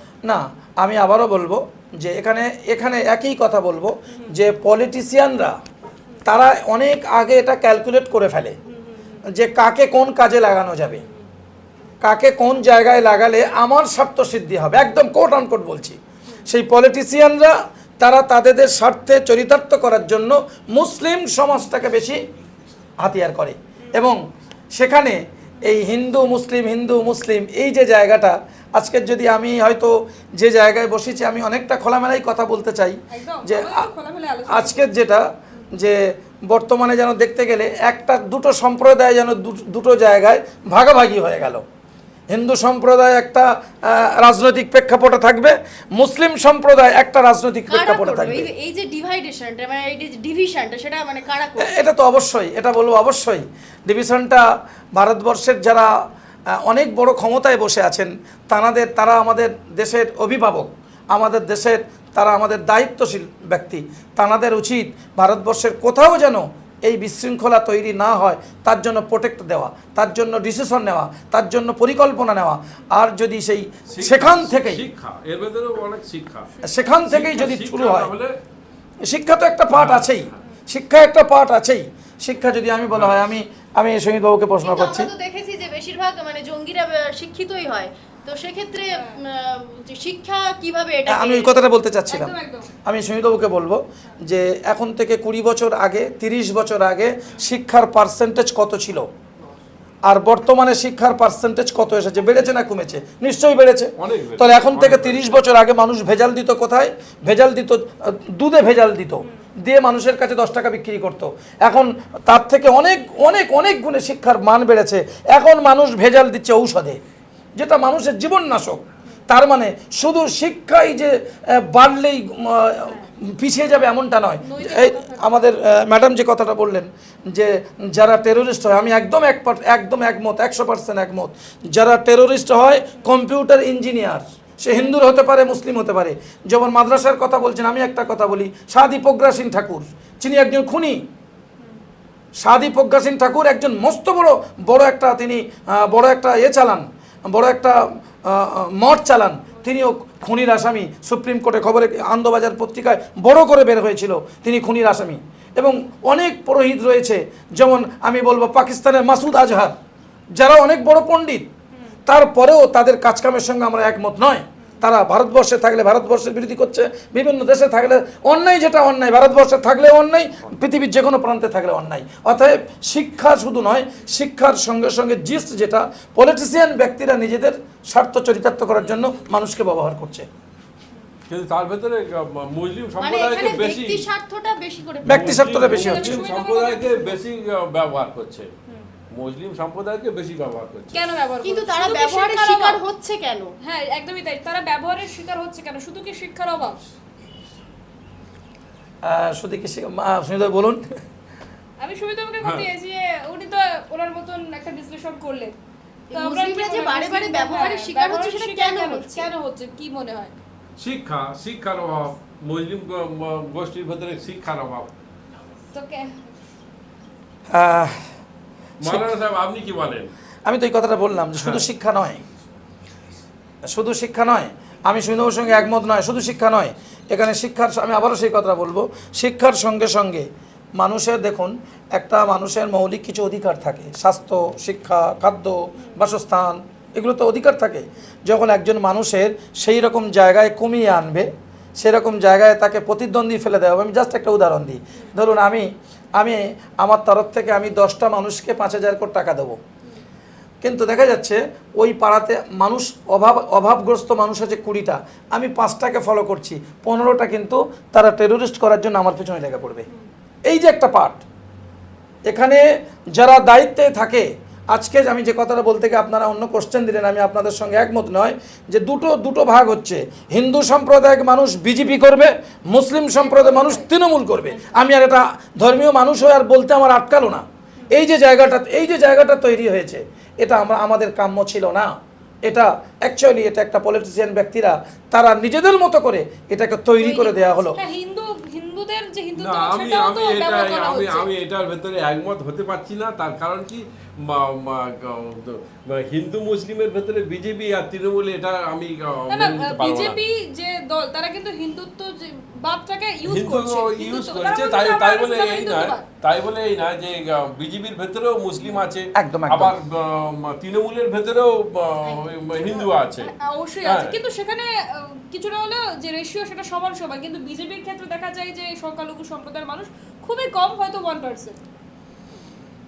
না অবশ্যই এটা আমি বলবো, সুমিতবাবু এটা বলুন, আমি এ বিষয়ে বলবো যে সব বিজেপি মানে হিন্দুত্ব নয়, না, আর সব তৃণমূল মানে হলো মুসলিম নয়। মুসলিম নয়। অতএব এখানে ভোট যেটা গণতন্ত্রের একটা উৎসব, সেটা দেশের যারা দায়িত্বে আসবেন তাদেরকে নির্বাচন করা হয় ভোটের মাধ্যমে, সেটাকে এই রংটা যারা লাগাচ্ছেন তারা ভুল করছেন। সেটা আমাদের রাজ্যের জন্য অনেকটাই আমরা শান্তিভাবে আছি। আমাদের রাজ্যে এই অশান্তিটা নেই, হিন্দু বিজেপি মুসলিম তৃণমূল এমনটা নেই। আমাদের রাজ্যে হিন্দু মুসলিম সবাই মিলে আমরা এক হয়ে আছি এবং একভাবে আমরা গণতন্ত্র উৎসব পালন করতে চাই। তাহলে মানে যুব সমাজকে শান্তি, ভালোবাসা, সম্প্রীতির যে দূত হিসেবে গড়ে তুলতে কি কি করা উচিত বলে আমাদের মনে হয়? মানে তাদের মধ্যে কি কোন কোন জিনিসগুলোকে ইনহেরিট করাতে হবে যাতে করে তারা বোঝে যে কোনটা সম্প্রীতি, কোনটা ভালোবাসা, কোনটা শান্তি, এবং সেটা সমাজে কিভাবে প্রতিফলন ঘটাতে হবে সমাজে। একদম দারুণ কোশ্চেন। আপনার কাছে প্রথম যাব। আমি যাব। দেখুন, আমাদের পরের প্রজন্ম তারাই তো আমাদের দেশের ভবিষ্যৎ। আজকের একটা বাচ্চা তার প্রথম থেকে যখন এই প্রশ্নটা অনেক বড় প্রশ্ন, আমাকে একটু সময় দিতে হবে। এই প্রশ্নটা অনেক বড় প্রশ্ন। একটা বাচ্চা যখন সে আদর্শটা স্কুলের থেকেও আদর্শ আগে পেয়ে যায় তার বাবা মার কাছ থেকে, সে একটা প্রাথমিক স্টেজের দারুণভাবে একটা মেন্টালভাবে সে একটা ব্যালেন্স তৈরি করে ফেলে। যদি আজকের দিনে আমরা যেখানে দাঁড়িয়েছি, আমরা যখন বড় হয়েছি আমাদের বাড়িটা হিন্দু মুসলিম একসঙ্গেই, আমরা যখন বড় হয়েছি আমাদের বাবা মা কোনো দিনের জন্য বলেনি যে ওটা হিন্দু ওটা মুসলিম, এটা বলেনি। তাই আমরা হয়তো আজকের এসে হিন্দু আর মুসলিম দুজনে পাশাপাশি বসতে পারছি। আগামী দিনে যেভাবে এখন থেকে বাচ্চাদেরকে তৈরি করা হচ্ছে, এটা দেশের জন্য ক্ষতি, দশের জন্য ক্ষতি, সমাজের জন্য ক্ষতি। যে একটা মানুষ তার বাচ্চা থেকে মেন্টালভাবে প্রিপারেশন দিচ্ছে উনি হিন্দু, আমি তার একটা দৃশ্য সামনে আনছি। কোনো এক সময়, আমি আর কোট আনকোট জায়গাটা বলছি না, কোনো একটা জায়গায় আমি গিয়ে দাঁড়িয়ে আছি, হ্যাঁ, একটা সিম্পল ড্রেসে আমি গিয়ে দাঁড়িয়ে আছি। তো সেখানে একজন আমাকে জিজ্ঞেস করছে যে আপনি কি, ঠিক এই ভাষাটাই জিজ্ঞেস করছে, খুব দুঃখের সঙ্গে বলছি, জিজ্ঞাসা করছে আপনি কি মোল্লার লোক? আচ্ছা, কি ল্যাঙ্গুয়েজটা, অনেক ল্যাঙ্গুয়েজের অনেক পার্ট আছে। তারপরে আমি অবাক হয়ে গেলাম যে একটা বাচ্চা ছিল, তো কিছুই জানে না, 19 পাপ, ওর মধ্যে কোনো কিছুই নেই। ওর কাছে এই কথাটা দিল কারা যে আপনি মোল্লার লোক, মোল্লার মানুষ, এ কথাটা কে দিল? পারিবারিক শিক্ষা। ঠিক ওরকম অনেক মুসলিম বাড়িতে খোঁজ নিলে দেখা যাবে তারাও বলছে এটা সেই হিন্দু, এরা হিন্দু, ওদের সঙ্গে চলতে নেই, হিন্দু মানে কাফের, মেরে দাও, কেটে দাও, এও রেডি হয়ে আছে। ঠিক এটা আমাদের জন্য মোটেও কল্যাণ নয়। আমাদের বাচ্চাদেরকে, একটা বাচ্চার প্রথমেই প্রাথমিক স্টেজে প্রাইমারি, তারপরে উন্মাদনা আসে একটা বাচ্চার 22-23 বছর 24 বছর বয়সে। এই সময় যেভাবে আমাদেরকে মেন্টালভাবে মোটিভেশন করা হচ্ছে, এটা আমাদেরকে বড় বড় মনি ঋষিদের জীবনী পড়ানো দরকার, বড় বড় পণ্ডিত মানুষদের অনুসরণ করার দরকার, বিভিন্ন দেশের বিভিন্ন ইতিহাস পড়ার দরকার যে আমরা হিন্দু মুসলিম কিভাবে বসবাস করে এসেছি। আমরা যদি এই দ্বন্দ্বে লড়াই করি, দেশ পিছিয়ে যাবে, দেশের উন্নয়ন পিছিয়ে যাবে। আপনি যেটা বলছেন যে মানে একটা বাচ্চা যখন ছোট থেকে বড় হচ্ছে, সে তো বিদ্যালয়ে গিয়েও তো বিভিন্ন বই পড়াশোনা করছে এবং পড়াশোনার মাধ্যমে সে জানছেও যে সম্প্রীতিটা আসলে কি, বা মনি ঋষির কথা যেটা আপনি বললেন সে সেটাও করছে, কিন্তু তারপরেও তার সেই অভ্যাসটা তৈরি হচ্ছে না কেন? সেই যে সে বাচ্চাটি যেগুলো পড়লো সেগুলো সে ব্যক্তিগত জীবনে কেন অভ্যাস করতে পারছে না? তার জন্য দায়ী কারা? পরিবেশ, পরিবার? আমি তো বলবো যে এটা যেহেতু মাওলানা সাহেব বলুন বা স্কুল মাস্টার বলুন, তারাই হচ্ছে বাচ্চাদেরকে গাইড করছে, কিভাবে সমাজের সাথে চলতে হবে, সবাইকে নিয়ে চলতে হবে, তাদেরকে নিয়ে চলার কান্ডারি হচ্ছে একজন মাস্টারমশাই, একজন মাওলানা সাহেব।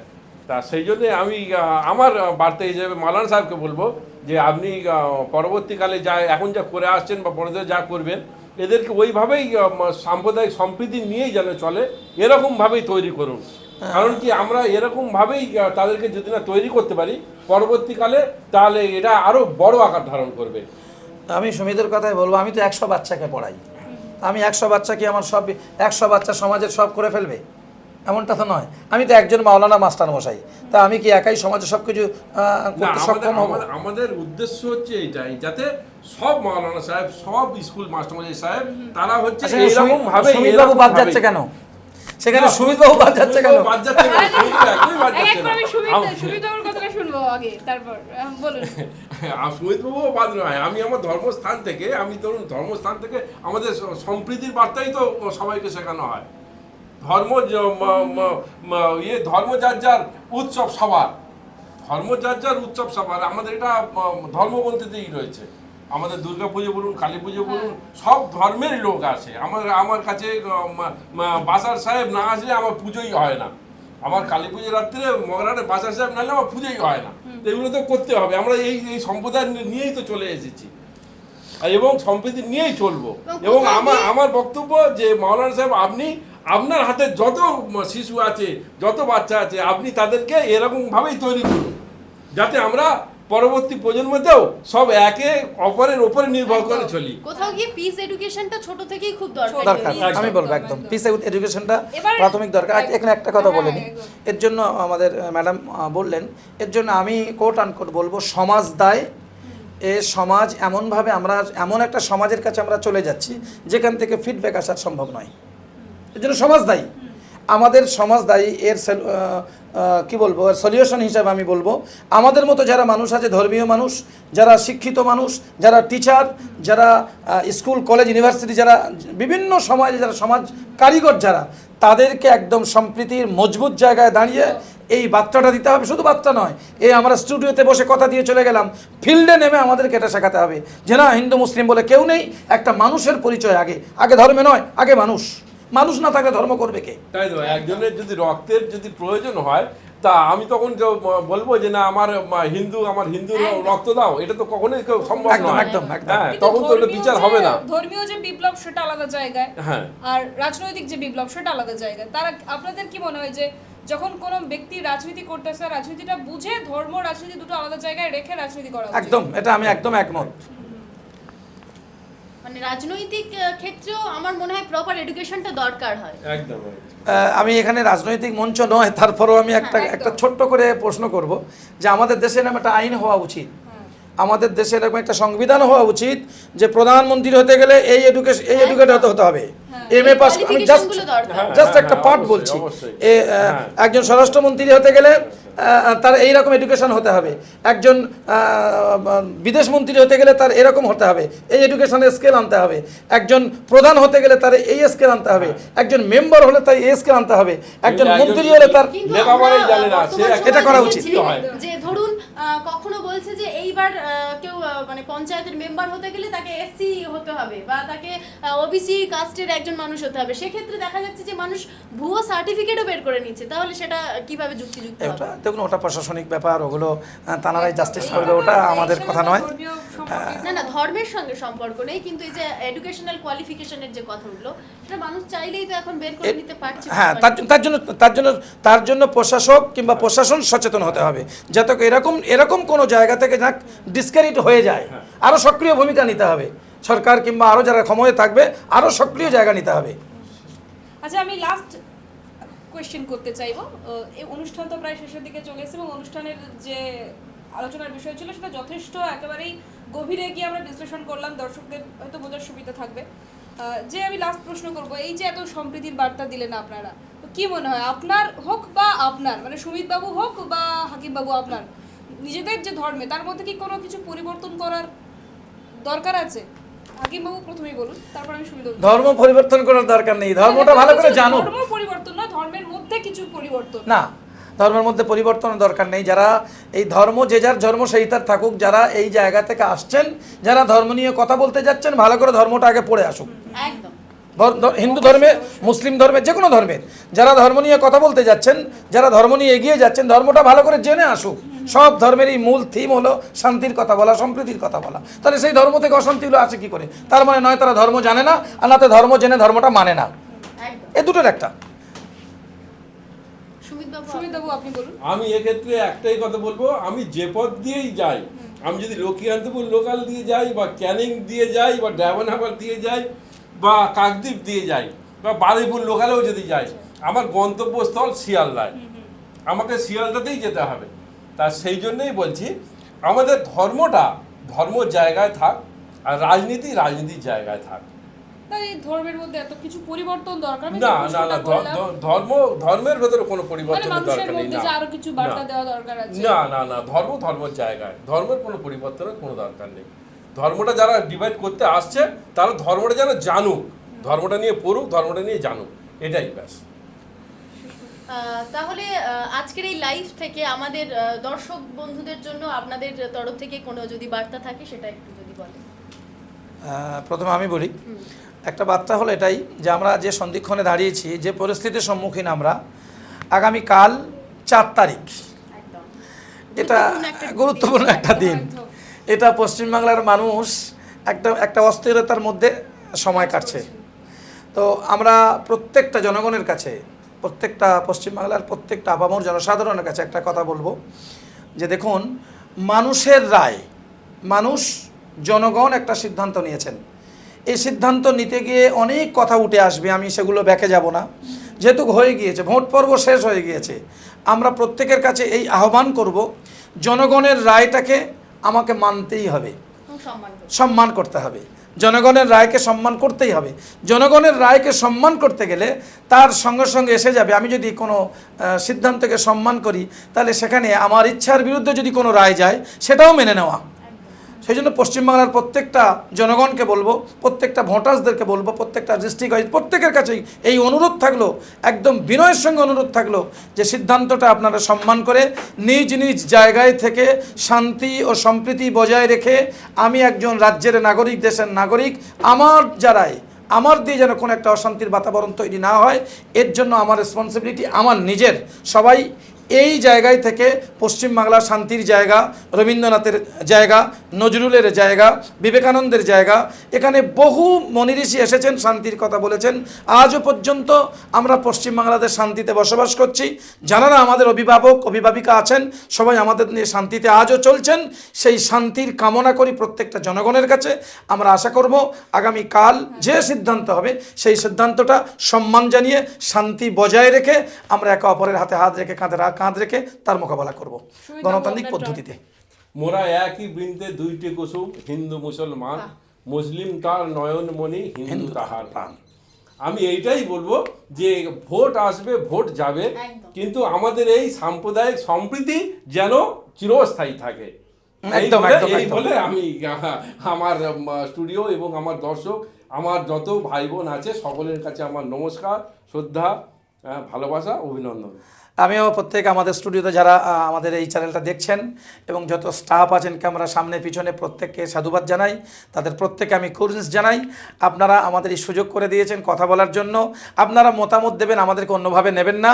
আগামী দিনে আমাদেরকে আরও বড় জায়গায় যাওয়ার জন্য আপনাদের কাছে আশীর্বাদের আবেদন থাকলো, এবং প্রত্যেকে ভালো থাকবেন, সুস্থ থাকবেন। থ্যাংক ইউ, আপনাদেরকে অনেক ধন্যবাদ আপনাদের মূল্যবান সময় আমাদেরকে দেওয়ার জন্য। আপনাদেরও আমাদের তরফ থেকে ধন্যবাদ, সাধুবাদ।